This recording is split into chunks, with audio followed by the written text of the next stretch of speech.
সওয়াব তার নামায়ে আমালে লিখে দেওয়া হয়। জোরে বলুন না সুবহানাল্লাহ।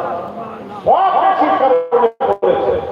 এখন আবার আমি এবারে নিশ্চয় ইজতিমা হলো 2 নাম জানতে হয়েছিল 5 দিন ব্যাপী। আমি তো বাংলাদেশে ছিলাম, সফর করেছে শুনছি।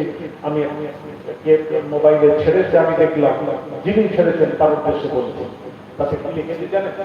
বিশ্ব ইজতিমায় যারা গেছেন গিয়ে নামাজ পড়েছেন বড় জামাত, তাতে লিখেছেন 1 রাকাত নামাজ যারা পড়েছে ওখানে 1 রাকাতে 49 কোটি সওয়াব তার নামায়ে আমালে লিখে দেওয়া হয়।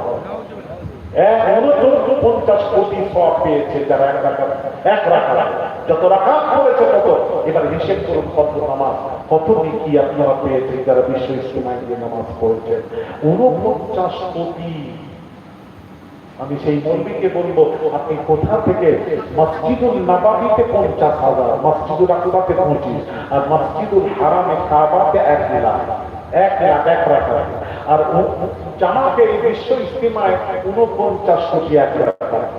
তাহলে আমিও এইবার সামনের বছর থেকে কোথায় হচ্ছে দেখে আমিও যাব মুরিদদেরকে নিয়ে 49 কোটি মাহে বাপরে।